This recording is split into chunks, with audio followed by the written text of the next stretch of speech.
ನಿಮ್ಮ ಅಮ್ಮಗೆ ಇವಾಗ ಈ ದುಡ್ಡೆಲ್ಲ ತೋರಿಸ್ಬಿಟ್ಟು ಇದನ್ನ ಎಲ್ಲ ಬಡ್ಡಿ ಕೊಡ್ತಾ ಇದೀವಿ, ಇನ್ನೂ 10 ಲಕ್ಷ ನಮ್ಮ ಹತ್ರ ದುಡ್ಡು ಐತೆ ಅಂತ ಹೇಳ್ಬಿಟ್ರೆ ಇನ್ನೂ ಚೆನ್ನಾಗಿ ಮನೆ ಕೆಲಸ ಎಲ್ಲ ಮಾಡುತ್ತೆ ನಿಮ್ಮಮ್ಮ. ದುಡ್ಡಿನ ಆಸೆ ತೋರಿಸ್ಬಿಟ್ರೆ ಎಲ್ಲ ಚೆನ್ನಾಗಿ ಕೆಲಸ ಮಾಡುತ್ತೆ. ನೋಡು ನನಗೆ ಹೆಂಗೆ ಕೆಲಸ ಮಾಡಿಕೊಡುತ್ತೆ. ಆದರೆ ಆ ಸಾವಿತ್ರಿಗೆ ಏನು ಕೆಲಸ ಮಾಡಿಕೊಡಲ್ಲ ನಿಮ್ಮಮ್ಮ. ಮತ್ತು ಹಿಂಗು ಏನೋ ಮಾಡ್ತಾರೆ, ಏನೋ ದುಡ್ಕೊಂತಾರೆ ಅಂತ ಹೇಳಿ ಹಿಂಗು ಎಲ್ಲ ಕೆಲಸ ಮಾಡಿಕೊಡುತ್ತೆ. ನನಗೆ ಯಾಕನೋ ರಂಗಕ್ಕ ಬೆಳಿಗ್ಗೆ ಕರೀತು, ನಾನು ಕೇಳಲಿಲ್ಲ, ಹಂಗೆ ಬಂದೆ. ಅದೇ ಏನಾದರೂ ಈ ವಿಷಯ ಕೇಳೋಕ್ಕೆ ಏನಾದರೂ ಕರೀತೋ ಏನೋ, ಈ ವಿಷಯನ ಅವ್ರ ಮನೆಯವ್ರಿಗೆ ಯಾರಿಗೂ ಹೇಳ್ಬೇಡ ಅಂತ ಹೇಳ್ಬೇಕಾಯ್ತಲ್ಲ ಅತ್ತಮ್ಮನಿಗೆ. ಮತ್ತೆ ಹೊಟ್ಟೆ ಉರ್ಕೊಳ್ತಾರೆ ಕಣಮ್ಮ, ನಮಗೆ ಕೂಟ ಇದ್ದೀವಿ ಅಂದಿದ್ರೆ ಹೊಟ್ಟೆ ಉರ್ಕೊಂತಾರೆ ಅಂತ ಹೇಳಿ ಹೇಳ್ಬೇಕಾಗಿತ್ತು. ಅಮ್ಮು ಅಮ್ಮು ಸ್ನಾನ ಮಾಡ್ತೀನಮ್ಮ. ಮಾಡ್ತೀನತ್ತೆ. ಬಟ್ಟೆ ಎಲ್ಲ ತೆಗ್ದಾಕ್ಬಿಡು, ಬಟ್ಟೆ ಎಲ್ಲ ತೆಗ್ದಾಕಿ ಅಲ್ಲಿ ರೆಡಿ ಮಾಡು, ಸ್ನಾನಕ್ಕೆ ಮಾಡ್ತೀನಿ. ನೀರು ಕಾದಿದವ? ನೀರು ಕಾಸಿದ್ದೀನಿ, ಬಟ್ಟೆ ಎಲ್ಲ ತೆಗ್ದಾಕಿದ್ದೀನಿ, ತಿಂಡಿ ರೆಡಿ ಆಗೈತೆ, ಎಲ್ಲ ರೆಡಿ ಮಾಡಿದ್ದೀನಿ. ಬಾ ಸ್ನಾನ ಮಾಡಿ ಬೇಗನ ತಿಂಡಿ ತಿನ್ಬಾರಮ್ಮ. ನೋಡ್ರಿ ನಮ್ಮ ಅತ್ತೆ ಎಷ್ಟು ಚೆನ್ನಾಗಿ ನೋಡ್ಕೊಂತಾರೆ, ನನ್ನ ಮಗಳು ಥರ ನೋಡ್ಕೊಂತಾರೆ. ಮತ್ತು ನಿಮಗೆ ಟೆನ್ಷನ್ ಕಣಮ್ಮ, ನಿಮ್ಮದೇ ಬಡ್ಡಿ ವ್ಯವಹಾರ ಮಾಡೋದು ತುಂಬ ಟೆನ್ಷನ್ನು. ಹೆಂಗೋ ಚೆನ್ನಾಗೆ ಅದ್ರಾಗೆ ಚೆನ್ನಾಗಿ ದುಡ್ಕೊಂತೀರ, ಅದಕ್ಕೇ ಹೆಂಗ ಮನೆಗಿನ ಕೆಲಸ ಎಲ್ಲ ಮಾಡಿಕೊಟ್ರೆ ನೀವೆಲ್ಲ ಚೆನ್ನಾಗಿ ದುಡ್ಕೊಂತೀರ ಅಂತೇಳಿ ಎಲ್ಲ ಕೆಲಸ ಮಾಡಿಕೊಡ್ತೀನಿ ಕಣಮ್ಮ. ನನ್ನ ಪಾತ್ರೆ ಇದ್ದಾವೆ ತೊಳೆದಿರ್ತೀನಿ, ಹೋಗಿ ಸ್ನಾನಕ್ಕ. ಸರಿ ಆಯ್ತತ್ತೆ, ಹೋಗ್ತೀನಿ ಹೋಗ್ರಿ. ದುಡ್ಡು ನೋಡ್ದಂಗೆಲ್ಲನ ನಿಮ್ಮಮ್ಮ ದಿನಕ್ಕೂ ಬದಲಾಗ್ತಾರೆ ಕಣ್ರಿ. ಮತ್ತು ಅವ್ರದ್ದು ಏನು ಇಲ್ವಲ್ಲ, ನನ್ನ ತಮ್ಮವ್ರದ್ದು. ನಾವು ಒಂದು ಸ್ವಲ್ಪ ಚೆನ್ನಾಗೆಲ್ಲ ದುಡ್ಡು ಮಾಡ್ಕೊಂಡಿದ್ದೀವಲ್ಲ, ಅದಕ್ಕೇ ನಮ್ಮನ್ನು ನೋಡಿ ಎಲ್ಲ ಕೆಲಸ ಮಾಡಿಕೊಡ್ತಾರೆ. ಇವಾಗ ಅವರು ಸಾವಿತ್ರಿ ಅವ್ರದ್ದೇನು ಇಲ್ವಲ್ಲ, ಅದಕ್ಕೆ ನಮ್ಮಮ್ಮ ಅವಳನ್ನ ಮಾತಾಡ್ಸೋಕ್ಕೆ ಹೋಗಲ್ಲ. ಆದರೆ ನಿಂಗೆ ನೋಡು ಎಷ್ಟು ಮರ್ಯಾದೆ ಕೊಡುತ್ತೆ ನನ್ನ ದೊಡ್ಡ ಸೊಸೆ ಅಂತ ಹೇಳಿ. ಲತನ್ಗೆ ಹೇಳ್ಬೇಕಾಗಿತ್ತು ಅವ್ರ ಅಪ್ಪ ಅಮ್ಮನಿಗೆ ಯಾರಿಗೂ ಹೇಳ್ಬೇಡ ಅಂತ ಹೇಳಿ, ಹೇಳ್ಬಿಟ್ಲೋ ಏನೋ. ಅದೇ ಅವ್ರ ಅಪ್ಪನಿಗೆ ಹೇಳ್ತಿದ್ಲಲ್ಲ ನಾವು ಹೋದಾಗ, ಅದಕ್ಕೆ ಅವ್ರ ಅಪ್ಪ ಏನಾದರೂ ಅವ್ರ ಅಮ್ಮನ ಹತ್ರ ಹೇಳ್ತೇನೋ. ರಂಗಕಾಯಿ ಬಂತು, ಬಾರಕ್ಕ ಬಾ ಕೂತ್ಕೋ ಬಾ. ಯಾಕೆ ಬಂದೆ? ಅಲ್ಲ ಕಣೆ, ನನ್ನ ಮಗಳ ತಾಗಿ 10 ಲಕ್ಷ ರೂಪಾಯಿ ದುಡ್ಡು ಇಸ್ಕೊಂಬಂದಿದೆಯಂತೆ. ಎಲ್ಲ ನಾನೇ ಬಡ್ಡಿ ಕೊಡ್ತೀನಿ, ಬಡ್ಡಿ ನಾವು 3 ರೂಪಾಯಿ ಬಡ್ಡಿ ಹೆಂಗೆ ಕೊಟ್ಟು ನಿಮ್ಗೆ 2 ರೂಪಾಯಿ ಹೆಂಗೆ ಕೊಡ್ತೀನಿ ಅಂತ ಹೇಳಿ ನಾವೇ ಎಲ್ಲ ವ್ಯವಹಾರ ಮಾಡ್ತೀವಿ ಅಂತ ಇಸ್ಕೊಂಬಂದಿದೆಯಂತೆ. ಇಲ್ಲಪ್ಪ, ಯಾರು ಹೇಳಿದ್ದು? ಇನ್ನೂ ಕೇಳಿದ್ವಿ ಅಷ್ಟೇನೆ. ಇಲ್ಲ ನಾನೇ ಕೊಡ್ತೀನಿ, ಊರಲ್ಲೆಲ್ಲ ನನಗೆ ಬೇಕು, ಇನ್ನು ನನಗೆ ಸ್ವಲ್ಪ ಸಾಲ ಐತೆ ಅಂತ ಹೇಳಿದ್ಲು. ಕೇಳಿದ್ವಿ ಕಣಕ್ಕ, ಇಲ್ಲ ಅಂತ ಅಂದ್ಲು. ಸುಮ್ಮನೆ ನಾಟಕ ಆಡ್ಬೇಡ ಕಣೆ, ನನಗೆಲ್ಲ ಗೊತ್ತು. ಇಸ್ಕೊಂಬಂದಿದೀಯಾ ಅಂತ ಹೇಳಿ ಗೊತ್ತಿಲ್ಲಡು. ಏನಾದ್ರಾಗ 1 ರೂಪಾಯಿ ಮೋಸ ಆಗಬೇಕು ನನ್ನ ಮಗಳಿಗೆ, ನಾನು ಮಾತ್ರ ಸುಮ್ಮನಿರಲ್ಲ ನೋಡಿ, ಹೇಳಿರ್ತೀನಿ. ನೀನು ಹಂಗೆ ಹಿಂಗೆ ಅಂತ ಹೇಳಿ ಬಡ್ಡಿ ಆಸೆ ತೋರಿಸ್ಬಿಟ್ಟು ದುಡ್ಡು ಇಸ್ಕೊಂಡು ಆಮೇಲೆ ನಾನು ಮೋಸ ಮಾಡಿದ್ರೆ ನಾನಂತೂ ಸುಮ್ಮನಿರಲ್ಲ ನೋಡಿ, ಹೇಳಿರ್ತೀನಿ. ಇಲ್ಲ ರಂಗಕ್ಕಯ್ಯ, ಇನ್ನೂ ಕೇಳಿದ್ವಿ, ಕೊಡಮ್ಮ ಕೊಡ್ತೀವಿ, ಹಿಂಗೆ ಬಡ್ಡಿ ವ್ಯವಹಾರ ಮಾಡ್ತೀವಲ್ಲ ನಾವು, ನಮಗೆ ಒಟ್ಟಿಗೆ ಕೊಟ್ಬಿಡು. ಈಗ ಸುಮ್ಮನೆ ಇವ್ರಿಗೂ ಕೊಡೋದಕ್ಕಿಂತ ನಮಗೆ ಒಬ್ಬರಿಗೆ ಕೊಟ್ಬಿಟ್ರೆ ನಾವೇ ಟೋಟಲ್ ಬಡ್ಡಿ ಎಲ್ಲ ಕೊಟ್ಬಿಡ್ತೀವಿ ಅಂತ ಹೇಳಿದ್ವಿ. ಸುಮ್ಮನೆ ಯಾಕೆ ರಿಸ್ಕ್ ತಗೋಬೇಕಕ್ಕ, ಅದಕ್ಕೋಸ್ಕರ. ಅದೇ ಮತ್ತೆ ಹೇಳಿದ್ದು, ದುಡ್ಡನಾಗಾಗ್ಲಿ ಬಡ್ಡಿಯಾಗಾಗ್ಲಿ ನಮ್ಮ ಮಗಳಿಗೆ 1 ರೂಪಾಯಿ ಮೋಸ ಆದರೆ ನಾವು ಮಾತ್ರ ಸುಮ್ಮನಿರಲ್ಲ ನೋಡಿ, ಹೇಳಿರ್ತೀವಿ. ನನ್ನ ಮಗ ಸೊಸೆ ಎಲ್ಲರಿಗೂ ಗೊತ್ತು ನಮ್ಮ ಮನೆಯಾಗಿ, ಅವಳತ್ತ ನಿಮಗೆ ದುಡ್ಡು ಕೊಟ್ಟವಳೆ ಅಂತ ಹೇಳಿ. ಸರಿ ಅಕ್ಕ, ಆಯಿತು. ನಾವೇನೇನು ಮೋಸ ಇಲ್ಲ, ಕೊಡ್ತೀವಿ ಹೇಳ್ರಿ. ಏನು ನಾವೇನೇನು ಮೋಸ ಮಾಡಲ್ಲ. ಮೋಸ ಮಾಡ್ದಂಗೆ ಅವಾಗ ಕೇಳಿರಂತೆ, ನಾವೇನಾದರೂ ಹೆಚ್ಚು ಕಡಿಮೆ ಮಾಡಿದಾಗ ದುಡ್ಡು ಅವಾಗ ಕೇಳುವಂತ್ರಿ ಬಂದು. ಅದನ್ನೇ ಹೇಳೋಗನಂತ ಬಂದಿದ್ನಿ. ನಾವಂತೂ ಸುಮ್ಮನೆ ಬಿಡಲ್ಲ, ಅವಳಿಗಂತೂ ಗೊತ್ತಾಗಲ್ಲ ಅಂದರೆ ನಾವಂತೂ ಸುಮ್ಮನೆ ಬಿಡಲ್ಲ ಅಂತ ಹೇಳೋಗಕ್ಕೆ ಬಂದಿದ್ದೀನಿ ನೋಡು. ಏನೋ 1 ರೂಪಾಯಿ ಹೆಚ್ಚು ಕಮ್ಮಿ ಆಗಲಿ, ಆವಾಗೈತೆ ನಿಮ್ಮಿಬ್ಬರೊಳಗೂ 2 ರೂಪಾಯಿ ಬಡ್ಡಿ 3 ರೂಪಾಯಿ ಬಡ್ಡಿ ಎಲ್ಲ ಉದ್ರಬೇಕು, ಆವಾಗ ಸರಿಯಾಗಿ ಹೇಳ್ತೀನಿ ಹೆಂಗೆ ಏನು ಅಂತ ಹೇಳಿ. ಇಲ್ಲ ತಮ್ಮ, ಯಾಕಾರ ಅಪ್ಪ ಅಮ್ಮರಿಗೆಲ್ಲ ಹೇಳಕ್ಕೆ ಕೂತು ಯಾರಿಗೂ ಹೇಳ್ಬಾರ್ದಾಗಿತ್ತು. ಈಗ ಒಂದು ವ್ಯವಹಾರ ಮಾಡ್ತಾ ಇದೀವಿ ಅಂದಮೇಲೆ ಅದು ಗುಟ್ಟಾಗಿರಬೇಕು. ಬಾ ಇಲ್ಲಿ ಹೋಗಿ ಹೇಳ್ಬರೋಣಲ್ಲ ತಮ್ಮನಿಗೆ, ಹೋಗಿ ನಿಮ್ಮಪ್ಪ ನಿಮ್ಮಮ್ಮನಿಗೆ ಹೇಳಮ್ಮ, ಹಿಂಗೆ ಬಂದು ನಮ್ಗಾಗಲೆಲ್ಲ ಹಿಂಸೆ ಮಾಡ್ತಾರೆ, ನಮಗೆ ಟೆನ್ಷನ್ ಕೊಡಬಾರ್ದು, ನಾವು ಯಾರ್ಯಾರಿಗೂ ಕೊಟ್ಟು ನಾವೇನೋ ಒಂದು ವ್ಯವಹಾರ ಮಾಡ್ಕೊಂತಿರ್ತೀವಿ, ಅದ್ರಾಗ ಬಂದು ನಿಮ್ಮಪ್ಪ ನಿಮ್ಮಮ್ಮ ಟೆನ್ಷನ್ ಕೊಡ್ತಾರೆ ಅಂತ ಹೇಳೋಣ. ಯಾರಿಗೂ ಹೇಳ್ಬೇಡ್ಕಣಮ್ಮ, ವ್ಯವಹಾರ ಅಂದಮೇಲೆ ಗುಟ್ಟಾಗಿರ್ಬೇಕು ಅಂತ ಹೇಳೋಣ.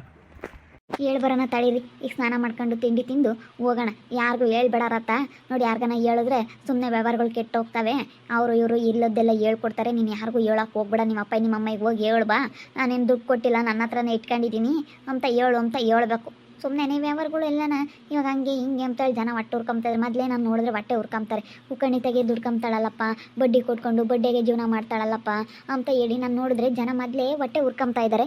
ಅಂಥದ್ರಾಗೆ ಎಲ್ಲರಿಗೂ ಗೊತ್ತಾಗ್ಬಿಟ್ರೆ ಅಷ್ಟೇ, ಕೊಡಬೇಡ್ರಿ, ಎತ್ತಾಕ್ರಿ, ಹಂಗೆ ಮಾಡಿರಿ ಹಿಂಗೆ ಮಾಡಿರಿ ಅಂತ ಇಲ್ಲುದ್ದು ಹೇಳ್ತಾರೆ. ಅವ್ರಿಗೆ ಏನು ಕಮ್ಮಿ ಆಗೈತೆ, ಬಡ್ಡಿ ಯಾಕೆ ಕೊಡ್ತೀರಾ, ಹಂಗೆ ಹಿಂಗೆ ಅಂತ ಇಲ್ಲುದ್ದು ಹೇಳ್ಕೊಡ್ತಾರೆ ಜನ ಅಂತ ಹೇಳಿ ಹೇಳ್ಬರೋಣಲ್ಲ ತುಂಗೋಗಿ. ಯಾಕ ಬಾರ ಮಂಜಣ್ಣ ಬಾ. ಕೂತ್ಕೊಳ್ಳಲ್ಲ ಮಂಜ, ಕೂತ್ಕೊ. ಯಾಕೆ ಬಂದೆ? ಯಾಕೆ ಒಂದು 50 ಸಾವಿರ ದುಡ್ಡು ಬೇಕಾಗಿತ್ತು, ಅದಕ್ಕೆ ಕೊಡ್ತಿದ್ರೇನೋ ಒಂದು ತಿಂಗಳ ಮಟ್ಟಿಗೆ, ಒಂದು ತಿಂಗಳು ಬಡ್ಡಿ ಕೊಡ್ತಿದ್ದೆ, ಅದಕ್ಕೆ ಒಂದು 50 ಸಾವಿರ ದುಡ್ಡು ಬೇಕಾಗಿತ್ತು. 50 ಸಾವಿರ ತಾನೇ, 1 ಲಕ್ಷನೇ ಇಸ್ಕೊಂಬಂದು ಕೂತ್ಕೊಳ್ಳಪ್ಪ. 1 ಲಕ್ಷನೇ ಕೊಡ್ತೀವಿ, ಇಸ್ಕ.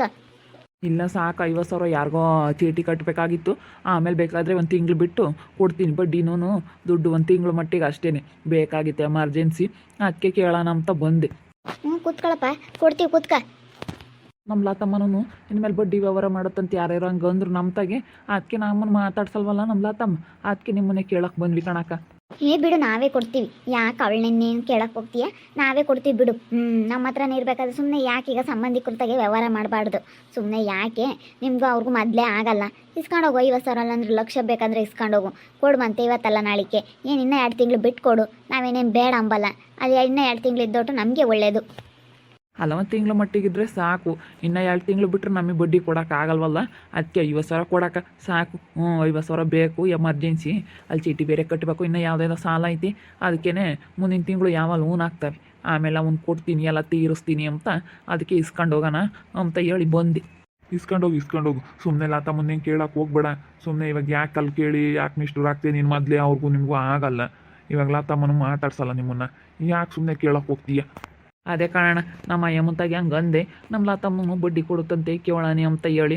ಅದಕ್ಕೆ ಬೇಡಪ್ಪ, ಬೇಡ, ಸಂಬಂಧಿಕೃತ ಮಾತ್ರ ದುಡ್ಡು ಇಸ್ಕೊಂಬಕ್ಕೆ ಹೋಗ್ಬೇಡ, ಏನೋ ಬೇಡ, ಅವ್ರ ತಕ್ಕ ಹೋಗು, ಆನಂದನೇ ಇರ್ತಕ್ಕೆ ಕೊಡ್ತಾರೆ ಅಂತ ಹೇಳ್ತು. ಅದಕ್ಕೆ ನಾನು ಇಲ್ಲಿಗೆ ಬಂದೆ. ಮತ್ತೆ ಸರಿಯಾಗಿ ಹೇಳಿದಾಳೆ. ಮತ್ತೆ ಯಾಕೆ ಅವ್ರ ಇರ್ತಾಗೆಲ್ಲ ಇಸ್ಕೊಂಡು ಸುಮ್ಮನೆ ಸಂಬಂಧಿಕೃತಾಗೆ ವ್ಯವಹಾರ ಮಾಡ್ಕೋಬಾರ್ದು. ನಮ್ಮಂಥ ಕಡೆಗಳವ್ರ ಇಸ್ಕೊಂಡ್ರೆ ಬಿಡಕ್ಕೆ 50 ನಾಳಿಕೆ ಕೊಡ್ತೀವಿ ಅಂತ ಒಳ್ಳೆ ಮಾತನಾಗ ಹೇಳ್ಬೋದು. ನಾವು ಸುಮ್ಮನೆ ಆಗ್ತೀವಿ, ಬಿಡತ್ಲಾಗೆ ಕೊಡ್ತಾನೆ, 2 ದಿನ ಲೇಟ್ ಆದರೂ ಪರವಾಗಿಲ್ಲ, 2 ತಿಂಗಳು ಲೇಟ್ ಆದರೂ ಪರವಾಗಿಲ್ಲ ಅಂತ ಹೇಳಿ ನಾವು ಸುಮ್ಮನೆ ಆಗ್ತೀವಿ. ಆದರೆ ಅವ್ರು ಹಂಗಲ್ಲ, ಸಹಿಸ್ಕೊಂಬಲ್ಲ. ಸಂಬಂಧಿಕರು ಇಲ್ಲ ಕೊಡಲೇಬೇಕು ಅಂದರೆ ಕೊಡಲೇ ಬಿಡಬೇಕು, ಇಲ್ಲಾಂದರೆ ಮಕ ಕೆಟ್ಟೋಗ್ತತಿ. ನಿಮಗೂ ಅವ್ರಿಗೂ ಮೊದಲೇ ಆಗಲ್ಲ. ತಿರ್ಗಿ ಯಾಕೆ ಇಲ್ಲೂ ಸಮಸ್ಯೆ ಮಾಡ್ಕೊಂಬೋದು ಅಲ್ವಿ? ಸುಮ್ಮನೆ ನಮ್ಮ ಹತ್ರನೇ ಇಸ್ಕೊಂಡೋಗಿ, ನಿನಗೆ ಯಾವಾಗನ ಬೇಕಂದ್ರೂ ಇಸ್ಕೊಂಡೋಗಿ ಮಂಜಾಣ ಬಂದು, ನಾನೇನಿಲ್ಲ ಅಂಬಲ್ಲ, ಕೊಡ್ತೀನಿ. ಸರಿ ಕಣಕ್ಕ, ಆಯಿತು, ಕೊಡು. ಒಂದು 50,000 ಎಲ್ಲ ಡೇಟು ಅದೆಲ್ಲ ಬರ್ಕೊಂಡು ಇವತ್ತಿನ ಡೇಟಿಗೆ ಬರ್ಕೊಂಡು ಕೊಡು. ಒಂದು ತಿಂಗ್ಳಿಗೆ ಸಾಕು. ಒಂದು ತಿಂಗಳು ಆಗದಿದ್ರೆ 2 ತಿಂಗ್ಳಿಗೆ ಕೊಡ್ತೀನಿ. ಇಲ್ಲ ಬೇಕಾದ್ರೆ ನೀನು ಯಾವಾಗನ ಕೊಡು, ನಾನೇನೇನು ಬೇಡ ಅಂಬಲ್ಲ. ಒಂದು ತಿಂಗಳು ಅಲ್ದಿದ್ರೆ ಇನ್ನೂ 2 ತಿಂಗಳು ಬಿಟ್ಟು ಕೊಡು, ನಾನೇನು ಇಂಥ ದಿನನೇ ಕೊಡಪ್ಪ ಅಂಬಲ್ಲ. ಒಟ್ಟಿನಲ್ಲಿ ತಿಂಗಳ ನನಗೆ ಬಡ್ಡಿ ಕೊಟ್ಟರೆ ಸಾಕು. ನೀನು ಹಣ ಯಾವಾಗಾದರೂ ಕೊಡು, ಇನ್ನು ವರ್ಷ ಬೇಕಾದ್ರೂ ಇಕ್ಕ ನಮಗೇನು ಅಲ್ವೇನಪ್ಪ. ನಮಗೆ ಬಡ್ಡಿ ವ್ಯವಹಾರ ಮಾಡೋರಿಗೆ ನೀನು ಇನ್ನೂ 1 ತಿಂಗಳು ಬಿಟ್ಟು ಕೊಡ್ತೀನಿ ಅಂತ ಅಂದ್ರೂ ನಾವೇನು ಸಿಟ್ಟು ಮಾಡ್ಕೊಂಬೋದಾಗಲಿ ಬೈಯೋದಾಗಲಿ ಅದು ಇದು ಮಾಡಲ್ಲ. ಒಟ್ಟಿನಲ್ಲಿ ನಮಗೆ ತಿಂಗಳ ಬಡ್ಡಿ ತಂದು ಕೊಡು ಅಷ್ಟೇ. ಸರಿಯಾಗಿ ಎತ್ತಾಗ್ತೀನಿ ತಡಿ. ಇನ್ನು ನಾನು ಯಾರೂ ಊರಾಗೆ ಮೋಸ ಮಾಡಿಲ್ಲ. ಬಡ್ಡಿ ಕೊಡ್ತೀವಿ ಅಂತ ಇಷ್ಟೊಂದೆಲ್ಲ ಮೆರೆದಾಡ್ತಾ ಇದ್ದಾರೆ ಇವರು. ನಮ್ಮ ಲತಮ್ಮನ ದುಡ್ಡು ಇಸ್ಕೊಂಡು ಮೋಸ ಮಾಡೋಕ್ಕೆ ಇದು ಮಾಡ್ತಾ ಇದ್ದಾರೆ. ಇಸ್ಕೊಂಡು ಕೊಡ್ತೀನಿ ಅಂತ ಹಿಂಗೆ ಇದು ಮಾಡಬೇಕು, ಕೊಡಲ್ಲ ಅಂಬೋದು ಗೊತ್ತಾಗಬೇಕು.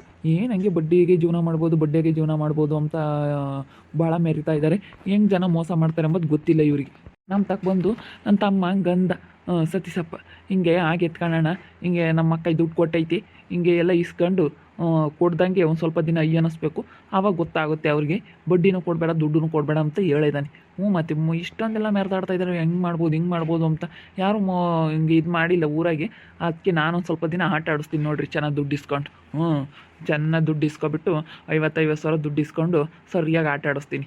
ನೋಡ್ತಾ ಇರ್ರಿ, ಏನೇನಾಗ್ಬೋದು ಅಂತ ಮುಂದಿನ ಭಾಗದಲ್ಲಿ ನೋಡ್ತಾ ಇರ್ರಿ. ಹಾಗೆ ವಿಡಿಯೋ ಬಗ್ಗೆ ನಿಮ್ಮ ಅಭಿಪ್ರಾಯಗಳನ್ನು ಕಮೆಂಟ್ ಮಾಡಿ ತಿಳಿಸಿ. ಹಾಗೆ ವಿಡಿಯೋ ಎಷ್ಟಾಗಿದ್ದರೆ ಲೈಕ್ ಮಾಡಿರಿ. ಇನ್ನೂ ನಮ್ಮ ಚಾನಲ್ ಯಾರು ಸಬ್ಸ್ಕ್ರೈಬ್ ಮಾಡ್ಕೊಂಡಿಲ್ಲ, ತಪ್ಪದೆ ಕೂಡಲೇ ಸಬ್ಸ್ಕ್ರೈಬ್ ಮಾಡ್ಕೊಳ್ರಿ. ಹಾಗೆ ನಿಮ್ಮ ಸ್ನೇಹಿತರಿಗೆ ಎಲ್ರಿಗೂ ವಾಟ್ಸಪ್ ಫೇಸ್ಬುಕ್ ಮುಖಾಂತರ ವಿಡಿಯೋನ ಶೇರ್ ಮಾಡಿ. ಓಕೆ ವೀಕ್ಷಕರೇ, ಧನ್ಯವಾದಗಳು.